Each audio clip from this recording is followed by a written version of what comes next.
네, 오늘도 평안한 하루가 되시기 바라겠습니다. 오늘 말씀은 마가복음 14장 43절에서 44절 말씀입니다. 예수께서 말씀하실 때 곧 12 중에 하나인 유다가 왔는데 대제사장들과 서기관들과 장로들에게서 파송된 무리가 검과 몽치를 가지고 그와 함께 하였더라. 예수를 파는 자가 이미 그들과 군호를 짜 이르되 내가 입맞추는 자가 그이니 그를 잡아 단단히 끌어가라 하였는지라. 아멘. 자, 오늘 말씀의 내용은 가룟 유다가 예수님이 사람들에게 붙잡히도록 수를 쓰는 내용입니다. 가룟 유다는 여러 가지 수를 썼는데 일단 사람들을 많이 데리고 왔습니다. 왜 사람들을 많이 데리고 왔냐면 제자들이 12명인데 이 12명의 제자들이 예수님을 위해 싸울 수도 있었기 때문입니다. 그래서 사람들을 많이 데려왔고 사람만 온 게 아니라 검과 몽치까지 가지고 왔다라고 이렇게 말씀하고 있습니다. 또 어떻게 수를 썼냐면 군호를 짰다고 하는데 자기와 입을 맞추는 사람이 예수님이니까 그 예수님을 잡으라 이렇게 서로 짜고 왔다는 것이죠. 밤에 어두워서 사람을 알아보지 못할 수도 있고 또 데려온 사람들 중에는 예수님을 처음 보는 사람도 있었기 때문에 그렇게 군호를 짠 것이죠. 자, 이 모습은 어떤 모습이냐면 굉장히 치밀한 모습이라고 할 수 있고 머리가 좋은 모습이라고 할 수 있습니다. 이 가룟 유다의 모습이 이런 모습인데 어떤 일을 하면 똑소리 나게 일 처리를 잘하는 이런 모습이라고 할 수 있다는 것입니다. 그리고 무엇인가 마음의 결심을 하면 반드시 이루고야만은 그런 철저함이 가룟 유다의 성격에 묻어 있는 것이죠. 자, 그런데 문제는 뭐냐면 하나님이 이런 가룟 유다의 모습을 기뻐하지 아니하셨다라는 겁니다. 왜 그러냐면 목적을 위해서 수단과 방법을 가리지 않는 그런 모습이기 때문이다라는 겁니다. 그래서 오늘은 목적을 위해 수단과 방법을 가리지 않는 것이 왜 좋지 않은 결과를 낳고 또 하나님이 왜 기뻐하시지 않는지를 생각하면서 말씀의 은혜를 나누어 보도록 하겠습니다. 자, 수단과 방법을 가리지 않는 걸 기뻐하지 않는 이유 첫 번째는요. 하나님은 온전히 거룩하신 분이시기 때문이다라는 겁니다. 하나님은 온전히 거룩하신 분이기 때문이다라는 겁니다. 베드로전서 1장 15절 16절 오직 너희를 부르신 거룩한 이처럼 너희도 모든 행실에 거룩한 자가 되라. 기록되었을 때 내가 거룩하니 너희도 거룩할지어다 하셨느니라. 자, 여기 보면 너희도 모든 행실에 거룩한 자가 되라 이렇게 말씀하는데 이 모든 행실이라는 의미가 뭐냐면 목적도 거룩해야 되고 방법도 거룩해야 되고 과정도 거룩해야 된다. 모든 부분이 다 거룩해야 하나님의 거룩하심에 맞다, 부합된다 이런 말씀이 됩니다. 방법, 과정, 목적 중에 하나라도 거룩하지 않으면 안 된다 이런 말씀이 되는 겁니다. 자, 그런데 성도님들 중에 많은 분들이 이렇게 생각하지 않고 잘못 생각하는 사람들이 있다는 것입니다.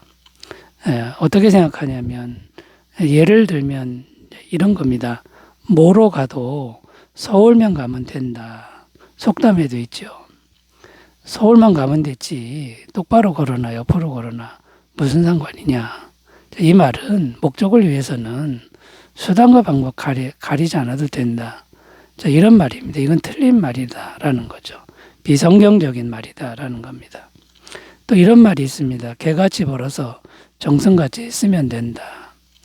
이 개같이 번다라고 하는 게 좋지 않은 방법으로 돈을 버는 걸 의미하는데 이것도 역시 비성경적인 말이 되는 거고 하나님이 기뻐하시지 않는 그런 속담이 되는 겁니다.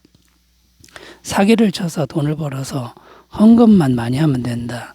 이런 생각도 거룩하지 못한 것이고 또 오늘날 교회들도 거룩하지 못한 방법으로 전도를 하는데 다른 교회 성도들을 이렇게 빼앗아 오는 그래도 괜찮다라고 이렇게 주장하는 사람들이 있는데 이것도 잘못됐다라는 겁니다. 또 교회에 헌금을 늘리기 위해서 교인들을 대상으로 장사를 하는 교회도 있다라는 것이죠. 또 강매를 시키는 이제 이런 교회도 있다라는 거죠. 전부 다 거룩하지 못한 그런 모습이고 예수님 당시 예루살렘 성전과도 같은 이제 그런 모습이라고 할 수 있다는 겁니다. 마태복음 21장 12절 13절 예수께서 성전에 들어가서 성전 안에서 매매하는 모든 사람을 내쫓으시며 돈 바꾸는 사람들의 상과 비둘기 파는 사람들의 의자를 둘러엎으시고 그들에게 이르시되 기록된 바 내 집은 기도하는 집이라 일컬음을 받으리라 하였거늘 너희는 강도의 소굴을 만드는도다 하시니라. 성전을 이용해서 종교 지도자들이 양을 비싸게 팔고 성전 안에서 사용하는 돈을 환전하는 데 엄청난 수수료를 떼어먹는 이런 짓을 저질렀다라는 것입니다. 겉으로는 성전에서 예배드리는 것이니까 거룩하다라고 하지만 과정이나 방법이 잘못됐기 때문에 이것은 거룩한 것이 될 수가 없다라는 겁니다. 하나님은 온전하시기 때문에 거룩하지 않거나 죄가 있으면 함께하지 않는다. 성경은 이렇게 분명히 말씀하고 있다라는 것이죠. 이사야 59장 1절 2절 여호와의 손이 짧아 구원하지 못하심도 아니요 귀가 둔하여 듣지 못하심도 아니라 오직 너희 죄악이 너희와 너희 하나님 사이를 갈라놓았고 너희 죄가 그 얼굴을 가리어서 너희에게서 듣지 않으시게 함이니라. 자, 여러분, 목적을 위해 수단과 방법을 가리지 않으면 하나님의 거룩성에 위배되고 하나님이 함께하지 않는다는 것, 이것을 꼭 기억하시고 우리는 모든 부분에서 거룩한 성도들로 살아가시길 바라겠습니다. 자, 두 번째로 가보겠습니다. 목적을 위해 수단과 방법을 왜 가려야 할까요? 두 번째는 악한 방법으로 무언가를 이루는 것은 마귀의 방법이기 때문이다라는 겁니다. 악한 방법으로 이루는 것은 마귀의 방법이기 때문이다라는 것이죠. 어떤 사람들은 선한 목적을 위해서는 악한 방법을 써도 된다고 주장합니다. 그 대표적인 방법이 바로 거짓말인데 거짓말은 지혜가 될 수 있다. 이렇게 가르치는 이단 종교 단체도 있다라는 것이죠. 그러나 성경은 분명히 말씀합니다. 거짓이라고 하는 것은 분명히 마귀의 방법이다. 사용하면 안 된다라고 성경은 증언하고 있다라는 것이죠. 요한복음 8장 44절 너희는 너희 아비 마귀에게서 났으니 너희 아비의 욕심대로 너희도 행하고자 하느니라.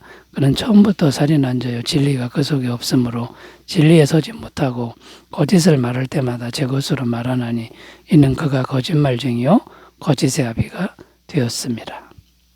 자, 이 말씀에 보면 거짓은 마귀로부터 나오는 것이다.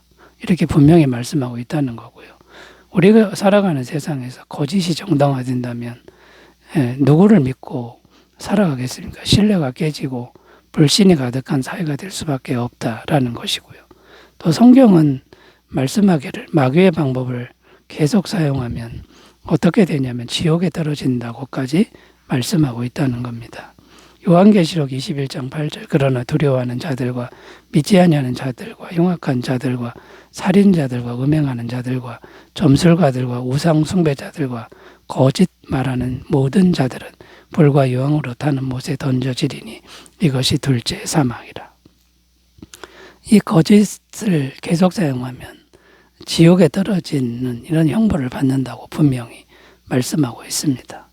또 어떤 사람들은 폭력의 방법을 사용해야 된다. 선한 목적을 위해서는 가능하다. 이렇게 주장하는 사람들도 있는데 이것도 잘못된 겁니다. 성경은 분명히 말씀하는데 하나님의 성품에는 폭력이 없다고 말씀하고 있는 겁니다.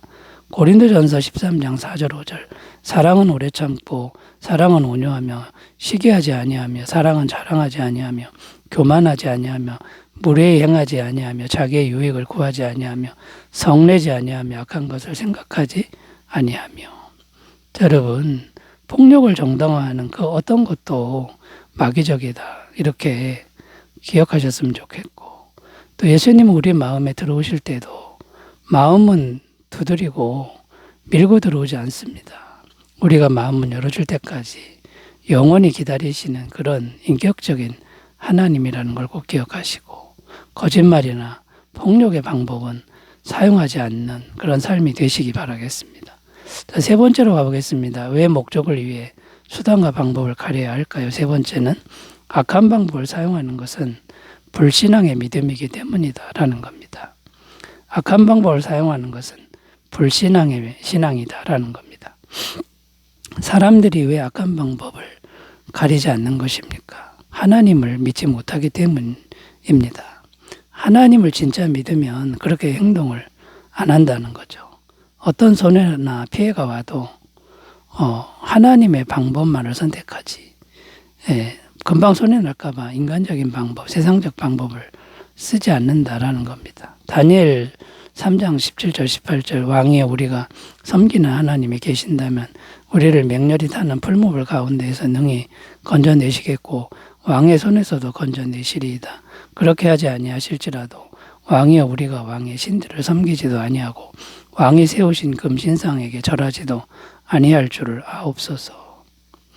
무슨 말씀이냐면 바벨론에 잡혀간 다니엘의 세 친구 이야기인데 금신상에게 절하면 살려준다고 지금 타협안이 들어왔습니다. 그런데 이들은 어떻게 행동했습니까? 죽어도 풀무불에 불살라줘도 하나님이 기뻐하시는 길을 선택했다라는 것입니다. 이것은 뭘 증명하는 거냐면 이 사람들은 진짜로 하나님을 믿는 신앙인이었다. 이걸 증명하고 있다라는 거죠. 이때 진짜 신앙이 아니라면 좋지 않은 방법을, 타협하는 방법을 선택했을 것이다 라는 겁니다. 왜 자꾸 우리가 악한 방법이나 죄의 방법을 사용하는 겁니까? 하나님을 온전히 믿지 못하니까 자꾸만 그런 방법을 사용한다라는 겁니다. 자, 그렇다면 우리의 신앙은 무엇을 믿는 신앙이어야 합니까? 어떻게 하면 악한 방법을 사용하지 않는 그런 믿음이 될 수 있는가? 어떤 일을 당해도 하나님 기뻐하시는, 하나님 온전히 신뢰하는 신앙이 될 수 있는가? 자, 이런 신앙으로 나아가야 된다라는 것이죠. 자, 그러려면 하나님의 전능하심을 믿는 훈련을 항상 해야 된다라는 겁니다. 요한계시록 1장 8절 주 하나님이 이르시되 나는 알파와 오메가라 이제도 있고 전에도 있었고 장차 올 자요 전능한 자라 하시더라. 하나님의 전능하심을 믿는다 그러면 우리는 하나님 앞에서 악한 방법을 사용하지 않는 결단을 할 수 있게 될 줄로 믿습니다. 또 무엇을 믿는 훈련을 해야 되냐면 내가 죽을지라도 내가 망할지라도 다시 소생되고 다시 살 수 있다는 산다는 믿음을 훈련해야 된다라는 거죠. 요한복음 11장 25절 26절 예수께서 이르시되 나는 부활이요 생명이니 나를 믿는 자는 죽어도 살겠고 무릇 살아서 나를 믿는 자는 영원히 죽지 아니하리니 이것을 내가 믿느냐. 그리고 이 땅의 모든 주권 이것은 하나님 손안에 있음을 우리가 항상 믿는 훈련을 해야 한다는 것이죠. 마태복음 10장 28절 29절 몸은 죽여도 영혼을 능히 죽이지 못하는 자들을 두려워하지 말고 오직 몸과 영혼을 능히 지옥에 멸하실 수 있는 일을 두려워하라.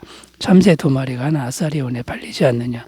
그러나 너희 아버지께서 허락하지 아니하시면 그 하나도 땅에 떨어지지 아니하리라. 자, 이런 믿음으로 항상 참된 신앙의 길로 나가시기 바라겠습니다. 기도합니다. 하나님 아버지, 우리는 과정도 방법도 수단도 목적도 선하게 살아가도록 도와주옵소서. 예수님의 이름으로 기도드립니다. 아멘. 은혜 충만하시기 바라겠습니다. 감사합니다.